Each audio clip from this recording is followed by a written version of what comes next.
Hello champs, hope you all are doing very well. So today we are up with a new video. Welcome back to the channel. सो यारो I hope आप लोग की पढ़ाई लिखाई बहुत अच्छे से चल रही होगी।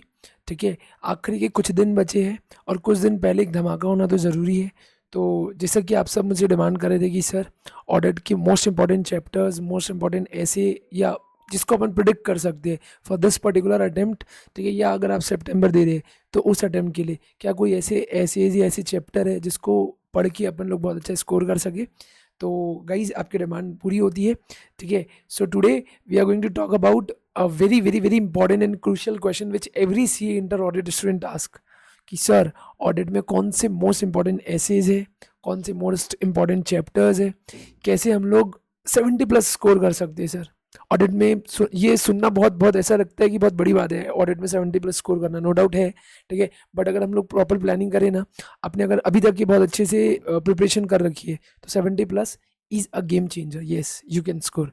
तो चलो ये वीडियो है, कोशिश करूंगा 12-15 मिनट के अंदर इसको खत्म कर दूं, जितनी भी लॉन्ग जाए ये। ठीक है, बट मैंने बहुत डिटेल्ड चीज़ें बना रखी है आपके लिए, बहुत सारी चीज़ें आपको स्क्रीन पे दिख रहा होगा। सी इन द टॉप 121, ठीक है, प्रिडिक्टेबल टॉपिक्स। मैंने यार बहुत डेप्थ में ना ये RTP MTP ये सारी चीज़ों को ना प्रॉपर, अभी जो नया मॉडल टेस्ट पेपर्स भी लॉन्च किया इंस्टीट्यूट ने, सब चीज़ों को चेक करने के बाद कुछ इंपॉर्टेंट टॉपिक्स निकाले जिसके ऊपर हमको क्वेश्चन दिख सकते हैं या मोस्ट रिपीटेड टॉपिक्स है जो इनमें बार बार दिखा है, तो मैंने उसको नोट डाउन किया, मैं वो भी बताऊंगा। ठीक है, और इसके अलावा हम लोग बहुत सारी चीज़ें जानेंगे कि लास्ट 1.5 डेज में हमारी क्या स्ट्रेटेजी रहेगी, इसी वीडियो में मैं बता दूंगा। ऑल दो एग्जाम के पास कोशिश करूंगा कि एक और बार ले आऊँ 1.5 डेज पहले, बट अभी भी आप सुन लो कि अभी से आप प्लान कर सकते हो कि 1.5 डेज में आपको क्या करना है। इसके अलावा कौन सा ऐसे इंपॉर्टेंट है, कौन से चैप्टर इंपॉर्टेंट है जिनको मतलब कि पूरे 11-12 चैप्टर ना पढ़ के अगर हम लोग कुछ थोड़े कम चैप्टर भी अच्छे से पढ़ ले तो क्या सर 60-70 मार्क्स हमारे वहां से पहले पक्के हो जाएंगे क्या? यस। तो उसके लिए कुछ चीज़ें सोच रखी है, आप मेरा प्लान सुनना। ठीक है, बहुत डिटेल एनालिसिस किया है, कल रात के 12-1 बजे तक बैठ के ये आपके लिए पूरी टॉपिक्स निकाले। तो जस्ट आप मेरे साथ फ्लो में बने रहो, it will be a very informative and a detail clarity oriented video. आपको बहुत क्लैरिटी आएगी, आपको कॉन्फिडेंस आएगा, बिलीव मी। ठीक है, तो ओके चलो, so ready with your pen and paper, let's start. Okay, मैंने कुछ चीज़ें नोट कर रखी मेरे लिए, तो मैं उसको देखते देखते आपको बताऊंगा। Okay now let's come on to the audit strategy. Sir audit के लिए कोई मास्टर प्लान है क्या? Yes, to score 70 plus marks. तो हम इस वीडियो में क्या क्या बात करने वाले हैं कि हमारा प्लान क्या रहेगा, कौन से इंपॉर्टेंट एसेज है, ठीक है, ओवरऑल 1.5 डेज में रिवीजन स्ट्रेटजी क्या रहेगी, और आखिरी में आपको पता है कि मैं हर बार आपको कुछ इंपॉर्टेंट एग्जाम टिप्स देता हूँ तो वो रहेगी। चलो लेट्स रॉक इट। तो सर सबसे पहले बात आती है कि हर अटेम्प्ट में एक ऐसा रहता है ना कि सर मोस्ट प्रिडिक्टेबल एसेस क्या हो सकते हैं इस पर्टिकुलर अटेम्प्ट के लिए। देखो हम लोग ना इधर उधर से चेक करते हैं कि MTP में क्या आया, RTP में क्या आ रहा है, पास्ट पेपर में क्या पूछ रखा है, उसके अकॉर्डिंग हम लोग ये लिस्ट बना लेते हैं। ठीक है, बट गाइज ये जो लिस्ट होती है ना, जो आपको मैं मोस्ट इंपॉर्टेंट एसेस की एक लिस्ट बता रहा हूँ, इट इज़ जस्ट कि इनके ऊपर इंस्टीट्यूट टेस्ट कर सकती है, माइट बी क्योंकि पास्ट एग्जाम में इनको चेक कर चुकी है तो इस बार इनको चेक कर रखे। या अब देखो जैसे कि इसमें क्या क्या कवर्ड है, ऐसे 200 सबको पता है, ऐसे 200, 210, 220, SQC1, 230, this are most important SAs already. ठीक है, तो इनके ऊपर तो इंस्टीट्यूट ऑलमोस्ट हर अटेम्प्ट में क्वेश्चन पूछना ही है उनको। ठीक है, तो ये तो विदाउट सेइंग वाले हैं, इनमें आएंगे। इसके अलावा मैंने कुछ चीज़ें देख रेख के निकाली है, इसमें से कुछ ऐसे होंगे जिनके ऊपर पहले भी पिछले अटेम्प्ट्स में इंस्टीट्यूट ने क्वेश्चंस पूछ रखे होंगे, बट फिर भी मैंने उसको वहाँ पे पॉइंट आउट किया होगा। वाई, मुझे ऐसा लग रहा है कि might be they might come, so it is just मेरा इंटरनल एनालिसिस है। मेरा जो मन के इंट्यूशंस है वो मुझे बोलते हैं कि ये ऐसे फंस सकते हैं, हो सकता है इसमें से कुछ भी ना है, हो सकता है बहुत कुछ और पूरा पूरा आ जाए। So with the God grace, with the good hope, हम लोग इसको मान के चल सकते हैं कि इनको जब हम लोग पढ़ रहे हैं ना तो थोड़ा सा ज़्यादा इन डेप्थ थॉरो पढ़ेंगे। ठीक है, अगर आप इसको अच्छे से थॉरो रिवाइज करोगे ना तो माइट भी आपको वही 70 को छूने में बहुत हेल्प होगी। ठीक है, ये तो हो गई एसेस की बात। इसके अलावा कारो अपने आप में ही सबसे इंपॉर्टेंट है, 143 वाला जो पार्ट है आपको अलग से बताया गया है वो इंपॉर्टेंट है। और एक ऑडिट इन ऑटोमेटेड इन्वायरमेंट जो पुराने सिलेबस में तो प्रॉपर एक चैप्टर के सेंस में ही था, अभी भी है ही। ठीक है, आपको प्रॉपरली उसको करना है, डिजिटल इन्वायरमेंट, ऑटोमेटेड इन्वायरमेंट, सब कुछ। सर इन एसेस को नहीं करना है क्या? नहीं भाई, ऐसा नहीं है, करना है। ठीक है, इनको भी करना है, हो सकता है ये वापस से डेप्थ में पूछ ले इंस्टीट्यूट, नो वन नोज। ठीक है, but you have to do it but थोड़ा एक नॉर्मल नोट में इसको भी करना है, इसके ऊपर एक नॉर्मल ध्यान देना है, इनके ऊपर कोशिश करना थोड़ा ज़्यादा ध्यान दो, ठीक है। चलो तो ये हो गई। सर ये लिस्ट कहाँ मिलेगी? यार ये लिस्ट आपको हमारे आराम इंस्टीट्यूट के टेलीग्राम चैनल में मिलेगी, है ना। आपको अगर गूगल ड्राइव होगी तो मैं इसके लिंक में वहाँ पे डाल दूंगा, या आप ये मेरा प्यारा सा सैमसंग का 8225937731 ये मेरा नंबर है, ठीक है। तो आप लवीश सर को इस नंबर पे मैसेज कर देना, वहाँ से मिल जाएगा, कहीं से भी आपको ये अवेलेबल हो जाएगा, ठीक है। इट्स अ प्रॉपर प्लान, बहुत कुछ है इसमें। अब सर एक सबसे इंपॉर्टेंट, देखो यार मुझे ये सबसे इंपॉर्टेंट लगता है कि कौन से चैप्टर मैं बोल रहा हूँ, ठीक है। मतलब मैं ये ऐसे से ज़्यादा कि इस पे बिलीव करता हूँ, इस पे बिलीव करता हूँ, क्योंकि ये आपको रॉन्ग प्रूव नहीं होंगे, क्योंकि यहाँ इंस्टीट्यूट ने खुद से बोला है, तो मैंने उसको ध्यान में रखते हुए बनाया। सर आप कैसे बनाए हो इसको? यार देखो मैंने इंस्टीट्यूट का ना प्रॉपर चैप्टर वाइज वेटेज निकाला जो इंस्टीट्यूट ने हमको बता रखा है। तो ये कुछ इस तरीके का वेटेज है, इंस्टीट्यूट ने बोला है कि कौन से चैप्टर कितना मार्क्स का वेटेज रखते हैं। अगर मैं मानूँ ये 5 नंबर का आएगा, ये 10 नंबर का आएगा, ये इतने नंबर का आएगा, ऐसा करके भी मिनिमम साइट में, ठीक है। तो अभी मैंने जो स्ट्रेटेजी बनाई ये पूरा 11 वाला है, आप इसकी भी स्क्रीनशॉट ले सकते हो, नहीं तो ये आप मेरे से पीडीएफ ले सकते हो, ठीक है। ये ओवरऑल आईसीआई ने बता रखा है, ठीक है। और ये वाला जो मैं आपको बता रहा हूँ ना कि कैसे आप इसमें 70+ स्कोर कर सकते हो, अगर आप ये नीचे लिखे गए चैप्टर्स को थॉरोली करोगे, इन चैप्टर्स को, इन सब के पीछे ना बहुत बहुत बहुत जेन्युइन सा दिमाग है। देखो चैप्टर 1 अपने आप में ऐसे 200 और उससे रिलेटेड जो लिमिटेशंस और XYZ है बहुत मैटर करता है। चैप्टर 2 ऑडिट प्लान प्रोग्राम, ठीक है। रिलेवेंसी अगर आप इसकी देखोगे ना, आप बड़े बड़े चैप्टर करने जाओ, आप चैप्टर 4 करने जाओ, ठीक है। मतलब मैं क्या बताऊँ आपको, कितना टाइम लगेगा, कितना बल्कि हो जाएगा, और अंडर कॉन्फिडेंस फील करोगे, माइंड भी, क्योंकि it's a very lengthy chapter. No doubt अच्छे खासे वेटेज का आ सकता है, लेकिन अगर आप इसका भी वेटेज देखोगे ना, तो इसको कंपेयर करोगे तो लेंथ के हिसाब से it is a very short chapter. हाँ इसमें एक प्रॉब्लम होती है, आप कहीं से भी कुछ भी देखो इसको, कि इसको लर्न और रिटेन करने में थोड़ी सी प्रॉब्लम होती है, I understand that, but okay let it be. अगर आप इसको अच्छे से करोगे तो हो जाएगा, अभी भी टाइम है, ठीक है। आते हैं डायरेक्टली 6 वाले चैप्टर में। एक ऐसे 230 अच्छे से कर लो, आसपास की उसके रिलेवेंट पार्ट्स कर लो, it will give you a good marks, ठीक है। Completion review sir, of course अगर तुम अच्छे से देखोगे ना कंप्लीशन रिव्यू को, ठीक है, तो it matters allot, it matters allot. छोटा चैप्टर है, एक नॉर्मल लेंथ होनी चाहिए ना जिस चैप्टर की, ये उस लेंथ का चैप्टर है, ठीक है। तुम चैप्टर 3 देखो कितना बड़ा है और कितना वेटेज रखता है, 8 से 12 मार्क्स। कंप्लीशन एंड रिव्यू देखो कितना बड़ा और कितना नहीं है, और कितना वेटेज रखता है। तो यहाँ पे ना स्मार्ट वर्क के साथ गेम खेलो, ठीक है। तो इसीलिए मैंने इसको यहाँ पे रखा है। Next audit report, it's a very interesting very good chapter, पढ़ने में मज़ा आता है, और मार्क्स भी उतना ही रखते हैं भाई। आईसीआई ने कितना मार्क्स बोल रखा है, ये देखो, ऑडिट रिपोर्ट के लिए उन्होंने 8 से 12 मार्क्स यहाँ पे भी दे रखा है। मतलब अगर मैंने कोई चैप्टर्स लिखी है ना, इन चैप्टर्स को अगर आप कर लिए तो 70+ मार्क्स तो आपके कहीं नहीं गए, ओके। ऑडिट ऑफ बैंक्स और ये चैप्टर 11, ठीक है। तो 1 11 2 3 5, सर 5 छोड़ दिए, देखिए नहीं यार 5 ना, कई सारे बच्चे इसको एग्जाम में छोड़ के जाते हैं, ठीक है। मतलब मेरे खुद के कई बार कई स्टूडेंट्स बताते हैं सर एग्जाम टाइम पे भारी पड़ा तो हम लोग छोड़ के चले गए, और फिर रिजल्ट आता है तब दिखता है कि यार वही 45 50, ठीक है, 40 दिस लाइन्स। तो यार इसको आप छोड़ के नहीं जा सकते। मैं मानता हूँ कि it's a lengthy chapter, some time it feels like tough, but अगर आप इसको एक प्रॉपर स्ट्रेटजी के साथ करो ना, ठीक है, तो it's a very good chapter, अच्छे खासे मार्क्स का वेटेज रखता है। चलो आओ मैं तुमको मार्क्स का वेटेज दिखा दूँ। हाउ सर सर सर 12 से 20 मार्क्स मान के चलते हो, 15, it matters a lot, matters a lot, ठीक है। So you can't dare to skip this chapter. इतने चैप्टर कर लो भाई, इतने चैप्टर कर लो, ठीक है। तुम्हारे 70 नंबर करीबन का, 60 से 70 नंबर करीबन तुम्हारे एग्जाम में आ जाएंगे। सर 100 मार्क्स का पेपर होता है, नहीं भाई 114 15 अराउंड मार्क्स का पेपर होता है, ठीक है। तो उसके अकॉर्डिंग इतना अच्छे से कर लोगे तो बन जाएगा। उसके बाद ये ना लेंदी चैप्टर्स है, सर इसको छोड़ दे क्या, नहीं भाई, it is very important, it's a time consuming chapter, तो इनको स्लॉट्स में बांटना है, ठीक है, पार्ट्स में करो। अगर इसके अंदर ये तो छोटा ही है, जैसे इंटरनल कंट्रोल का एक पार्ट बना लिया आपने, ऑटोमेटेड एनवायरनमेंट का एक पार्ट बना लिया, रिस्क से रिलेटेड 315 320 330 का एक पार्ट बना लिया, ऐसे पढ़ो। ऑडिट एविडेंस में अगर आपको लग रहा है 6 8 ऐसे है तो उसको 3 3 4 4 के पार्ट्स में बांट के करो। इसके अलावा ये इसको भी स्लॉट्स में बांटो ना, जैसे अगर आपको लग रहा है गवर्नमेंट ऑडिट एक बड़ा है, कोऑपरेटिव सोसाइटी एक ऑडिट बड़ा है, और क्लब सोसाइटी ये छोटा छोटा है, तो कोई 2 4 को एक साथ, कोई 2 4 को एक साथ, ऐसे बांट बांट के करो ना, it will be very very very good for you. Don't skip all any chapter, ठीक है। पहले इसको अच्छे से कर लो, अगर ये आपका तगड़ा हो गया, ठीक है, this all chapters are your in the hand, in your hands, then ये कुछ भी नहीं है, it will be very easy for you, okay. Sir अब ये बताओ ना 1.5 डेज में कैसे प्लान करें।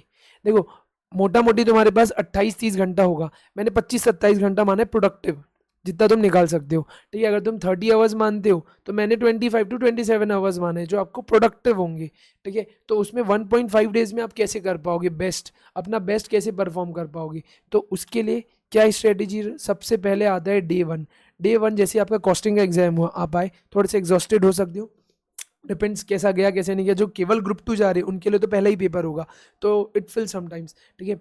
तो एनर्जी के साथ वापस से चालू करना, ठीक है। बेसिक चैप्टर से चालू करना, चैप्टर 1, 11, 6 ये इजी है, 8 थोड़ा सा बड़ा है, कंपेरेटिवली इतना भी बड़ा नहीं है।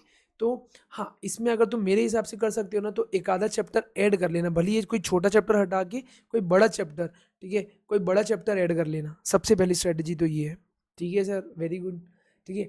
Next, the most crucial day, जहाँ पे तुमको तुम्हारा बेस्ट देना है, एकदम बेस्ट। यहाँ पे तुमको बड़े छोटे सारे चैप्टर्स उठाने हैं, ठीक है। चैप्टर 2, अब सर चैप्टर 3 और 4, ठीक है, रिस्क असेसमेंट, ऑडिट एविडेंस, इनको पार्ट में बांटो। सर पार्ट 1 पार्ट 2 आईसीआई ने बताया कि नहीं, आप इसको कोई अगर समझो, यहाँ पे अगर आप इंटरनल कंट्रोल एक पार्ट उठा लिए, ठीक है, ऑटोमेटेड इन्वायरमेंट एक पार्ट उठा लिए, ठीक है, और एक और पार्ट ऐसे इसका उठा लिए 315, 320, 330 या जैसे करके उठा लिए, तो ऐसे 2-3 पार्ट में बांटो, ठीक है, और एक साथ मत करो, ठीक है। आप कोशिश करो इसको पार्ट में करने की, पार्ट में करने से आपको कॉन्फिडेंस आएगा, आपको ना मोनोटोनस टाइप का नहीं लगेगा, और आप उतनी जल्दी क्विट नहीं करोगे। कभी कभी तो अरे यार छोड़ यार, लेट इट बी, ऐसा नहीं होगा। आप पूरा कवर करो, और पूरा कवर करने से जो कॉन्फिडेंस आता है ना यार, जब एग्जाम में पेपर आता है ना, लिखने का जो मजा आता है, it is wow, just wow. Okay, next है चैप्टर 5, 7, 9, 10, ये सबको आपको करना है सेकेंड डे में, जो मोस्ट इंपॉर्टेंट डे। और आखिरी दिन में क्या करना है आपको, जो नेक्स्ट डे की मॉर्निंग है, चैप्टर 5 उठाओ, फटाफट मस्त तरीके से उसको रिवाइज करो, बैठेगा ये, इसीलिए मैंने लास्ट में रखा है, ये एग्जाम के लिए इंपॉर्टेंट है, इसको बैठाना है। हमने अभी देखा ना, करीबन 12 से 20 मार्क्स का है ये, मैं मोटा मोटी अगर 15 मार्क्स का भी मानूँ तो 15 मार्क्स ये देके जाएगा लास्ट डे, अगर आपने अच्छे से पढ़ लिया तो। आखिरी और टाइम बचा है तो एमटीपी आरटीपी उठा लो अगर अभी तक नहीं देखियो, या आपने अपने क्वेश्चन बैंक में स्कैनर्स में कोई क्वेश्चंस मार्क कर रखिए तो उसको एक बार गो थ्रू कर लो, ठीक है। ये मॉडल टेस्ट पेपर्स में अगर कोई क्वेश्चन मार्क कर रखिए, ऐसा कुछ करना जिससे कन्फ्यूजन ना हो, फर्दर कन्फ्यूजन ना हो। कारों की क्लॉजेज देखनी है वो देख लो, और कोई इंपॉर्टेंट चीज़ें हैं, कोई सैम्पलिंग के बारे में पढ़ना है, इसके बारे में पढ़ना है, जो आपको लगता है यू माइट हैव स्किप्ड ऊपर की कोई भी इंपॉर्टेंट चीज़ें, तो आप यहाँ पे कवर कर लो, ठीक है। लेफ्ट ओवर पार्ट्स अगर होंगे तो वो कवर कर लो। This is how your day 3 will be sorted, मतलब ओवरऑल में आप ऐसे कवर कर लोगे, ठीक है। एंड नाउ कुछ टिप्स में चालू करने के पहले, एग्जाम टिप्स से पहले मैं आपको बताता हूँ, time management is the key, ultimate की, ये आपको किंग बनाएगा, ठीक है। अगर आपको किंग बनना है ना, किंग इंक्लूड्स क्वीन ऑल्सो, ठीक है, क्वीन बनना है, प्रिंस या प्रिंसेस बनना है, तो you need to manage the time effectively properly.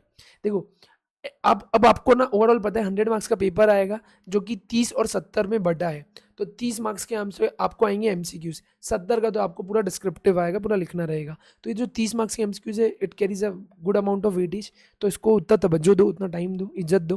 तो देखो अगर आप 15 एमसीक्यूज आते हैं आपको क्वेश्चन, ठीक है, 30 मिनट अगर आप एलोकेट करो ओवरऑल, मतलब मेरे हिसाब से 25 से 30 मिनट, ठीक है, 25 से 30 मिनट मैक्स आपको एलोकेट करनी है, ठीक है सर। पहले करना है कि बाद में करना है, depends upon the paper, it depends upon you, बस। बट मेरे हिसाब से थोड़ा सा स्टार्ट करने के बाद करो, मिड में टाइम रखो अपने लिए, then it will be very good. इसके लिए मैं एक छोटा सा शॉर्ट वीडियो बना के केवल एमसीक्यू के लिए गाइड कर दूंगा, बट एज ऑफ नाउ अभी बस समझ लो, वो डिपेंड करता है आपको वहाँ कैसे एमसीक्यूज आए, आपको कितना अच्छा आता है, and how well you are going to perform, ठीक है। नेक्स्ट सर, हर क्वेश्चन को कैसे देना है तुमको पता है ना, 5 और 4 मार्क्स के ऐसे क्वेश्चंस आने वाले पर क्वेश्चन, तो 14 मार्क्स का हो गया। तो 14 मार्क्स के अगर आपको 5 क्वेश्चन आने वाले, मतलब जो आपको कंपलसरी लिखने हैं, 70 मार्क्स हो जाएगा, ठीक है। तो आपको उसमें 25 से 30 मिनट मैक्स देना है, 25-25 मिनट दो मेरे हिसाब से, दो, क्योंकि आपको 2-5 मिनट आपका रिव्यू करने के लिए भी रखना है, इवैल्यूएशन फाइनल, जो आपको एक बार चेक करना है कि यार मैंने कहीं पे कुछ गलत तो नहीं कर दिया, मैंने कुछ स्किप तो नहीं कर दिया है, for all this purpose. Okay, so this is how your paper is going to be properly settled, ठीक है। आपको बहुत कुछ समझ में आएगा। एंड आखिरी में यार कुछ मोस्ट इंपॉर्टेंट चीज़ें हैं, ये मैं लास्ट डे भी लेके आता हूँ, अभी भी आपको एक बार बता रहा हूँ। देखो पेपर जब दे रहे हो तो कूल एंड काम होके दो, ठीक है। आपकी जो एनजाइटी होगी ना, या आपको ऐसा डर होगा, वो आपकी एक्यूरेसी को किल कर देगी, आपको आंसर आते हुए भी आप गलत आंसर लिख के आओगे। सेकेंड, पॉइंट्स में लिखो, underline your keywords, very important, pointers and keywords, these are the most important paper presentation tips. Now ये तो यार पता नहीं मैं कितने टाइम से बोल रहा हूँ बच्चों को, ठीक है, कि प्रॉपर कंक्लूजन फ्रेम करो। अगर केस स्टडी बेस्ड क्वेश्चन आ रहा है तो उसको कंक्लूड करो कि हाँ भाई, auditor should have given a qualified opinion, should have done this, should have done that, ठीक है, what the question has asked you, ठीक है। Same goes in law, same goes in this particular subject, ठीक है। तो आपको conclude करके आना है। 1 से 2 नंबर, 1 से 2 नंबर आपको कैरी करता है प्रॉपर कंक्लूजन। आपने कितना ही अच्छा प्रोविजन या कंटेंट लिखा होगा, आपको स्टैंडर्ड्स पूरा आता होगा, but you need to conclude. अगर केस स्टडी है तो कंक्लूजन करके आना, it's a part of a good presentation. Next, ठीक है, start with the answer you are confident in. ये तो यार बताना नहीं चाहिए मुझे, बट तुमको खुद को पता होगा कि अगर आपको लग रहा है यार मेरे को क्वेश्चन नंबर 4 और 5 ज़्यादा अच्छा आता है, start with that particular question. If you are very confident in any answer and you feels like कि यार मेरे को तो ये बेस्ट आता है, मेरे से अच्छा तो कोई नहीं लिख पाएगा, ठीक है, गो विद इट, ठीक है, उससे चालू करो। जरूरी नहीं आप 1 से चालू करो, आप वहाँ से चालू करो, ठीक है। तो शुरू के 2 आंसर सबसे इंपॉर्टेंट होते हैं। जो मैं बोल रहा हूँ ना, 14 मार्क्स के 2 आंसर सबसे इंपॉर्टेंट है। बिलीव मी, ये टॉपर्स के आंसर शीट देखने के बाद खुद के एक्सपीरियंस के साथ मैं आपको ये बोल रहा हूँ, शुरू के कोई भी 2 आंसर जो आप चालू कर रहे हो वो बेस्ट होने चाहिए, आपको आने चाहिए। बाकी एक आध दो थोड़े एवरेज आएंगे, एक आध आपको आएगा भी नहीं ढंग से, चलेगा, बट शुरू के 2 अगर आपने अच्छे कर लिए और 30 मार्क्स का एमसीक्यू अच्छा कर लिया तो आप पास हो गए, you are done with it, ठीक है। नाउ ऐसे नंबर और कारों के क्लॉजेज जहाँ जहाँ पॉसिबल है और आपको याद है वहाँ लिख के आओ, कोट करके आओ, ठीक है। अगर रिस्क नहीं लेना है तो फालतू का रिस्क नहीं लेना। अगर आपको लगता है you are very much sure कि ये पैरा, ये क्लॉज ये आता है, गो फॉर इट। इसके अलावा अगर आपको लग रहा है ना यार कि मैं कोई आंसर में स्टक हो गया हूँ, तो उसको स्किप करके आगे बढ़ो, उसको बाद में कर सकते हो। Don't stuck on that particular question, ठीक है। लाइफ में आगे बढ़ना इज द की, आपको आगे बढ़ना पड़ेगा। हो सकता है दूसरा कुछ देख के आपको वापस पहला याद आ जाए, तो वहाँ आके लिख लेना। और आखिरी, प्रेजेंटेशन में ध्यान देना, ठीक है। आपको इंप्रेस किसको करना है? एवेल्युएटर को, ठीक है। भले ही अगर आपके आंसर्स कुछ थोड़े बहुत रॉन्ग हो गए, मतलब रॉन्ग इन द सेंस कुछ तो भी कम ज़्यादा हो गए, नो मैटर, अगर आपने प्रेजेंटेशन अच्छा किया ना तो वो उसको भी चला लेगा, ठीक है। Believe me on this are most important tips. You will feel like properly, आपको बहुत कुछ समझ में आएगा इसके बाद। आपने अगर इसको अच्छे से कर लिया ना, जिस दिन तुम्हारा रिजल्ट आएगा ना भाई, ये वीडियो के बाद तुम मेरे को सामने से मेरे नंबर पे मैसेज करोगे कि sir you did it very well, okay. So बस यही मेन चीज़ें बतानी थी, और थोड़ी सी और बातें मेरे को कुछ बतानी है, like now it is a proper complete strategy from my and. तो आई होप आपको क्लैरिटी और कॉन्फिडेंस दोनों आया होगा with this particular paper, regarding. और अगर आपको कोई और डाउट हो तो आप मेरे से पूछ सकते हो। और हाँ, थोड़ी सी और चीज़ें बतानी थी यार, थोड़ा सा मोटिवेशन का टाइम होता है। तो यार देखो, आई नो समटाइम्स ना this particular subject feel so tough, ठीक है। आपको प्रॉब्लम होती है जैसे कि सर ऐसे नंबर और अंदर का कंटेंट, क्वेश्चन को आइडेंटिफाई करना, बहुत सारी ऐसी मैंने प्रॉब्लम्स लिख रखी है। आपको मैंने बहुत सारी चीज़ें डिस्कस भी कर ली है, ठीक है। तो अगर ऐसी आपको ऐसा लग रहा है यार कि ये बहुत टफ है, या आपको ना सबसे इंपॉर्टेंट होता है सेल्फ डाउट। कल ही मेरे पास एक बच्चे का मैसेज आया, सर अब डर लग रहा है, ठीक है, मेरे को सब आता है लेकिन अब आंसर लिखने में या उस टाइम पे याद आएगा कि नहीं। It's a very basic self doubt, हर किसी को होता है। Don't go on to this, ठीक है। आपको ये भी लगेगा कि सर पता नहीं वहाँ पे क्या होगा, ठीक है, टाइम कम है, किसी को ऐसा लग रहा है, दिस आर सम डाउट्स, ठीक है। सबसे भारी रिटेन नहीं हो रहा है, सर क्या करूँ अभी एट दिस पर्टिकुलर टाइम, उस टाइम तो सब हो गया था, अभी पता नहीं क्यों हो रहा है। ये बेसिक है, ये होता है। Don't go on to this are just self doubts, ठीक है। इससे आपको फालतू का स्ट्रेस और एंजाइटी होगा, डोंट गो फॉर इट, ठीक है। देखो आप क्या याद रखो, क्या तुमने हार्ड वर्क किया? Yes, you have studied hard. क्या प्रॉपरली तुमने अपनी स्लिप सेक्रीफाइस करी है बहुत बार? समझ में आ रहा है? क्या तुम जब दोस्त यार घूमने जा रहे थे, तुम नहीं जा रहे थे, ठीक है, तो तुमने वो भी सेक्रीफाइस किया, outings and many other things. यार तुमने इतने लंबे लंबे रिविजन्स करे, इतना टाइम दिया है, इन डेप्थ इतना पढ़ा है, ठीक है, तुमने वो सारी चीज़ें झेली है, ठीक है। So now it is the time to be more stronger. You are not a weaker person, you are a warrior. So be like a warrior. कभी भी ना लाइफ में एक ही चीज़ फॉलो करने को ना, मैंने लाइफ में एक ही चीज़ फॉलो कर रही है, ठीक है। You are not here to compete, you are here to dominate, ये मान के चलो, ठीक है। कितना एफर्ट लग रहा है? जितना एफर्ट लग रहा है ना लगा दो, ठीक है। कितना लगेगा? 15 दिन, 20 दिन, गो विद इट प्रॉपर, ठीक है। मैंने जो लाइन बोला बहुत इंपॉर्टेंट है, अच्छे से याद रखना, ठीक है। You are not here to compete, you are here to dominate. Why to be a mediocre when you can be an extra ordinary person? समझ में आ रहा है? तो अच्छी सोच रखो, अच्छे से जाओ, कॉन्फिडेंस रखो, कॉन्फिडेंस से बड़ी बड़ी चीज़ें पार हो जाती है, ठीक है। एंड बस यही था, work with the confidence, go and right your own success stories. So with this words I hope आपको थोड़ा सा मोटिवेशन भी फील हुआ होगा. And let's end this particular video. I think थोड़ा सा बड़ा हो गया होगा, बट मैंने बहुत कुछ गाइड करने की कोशिश की है.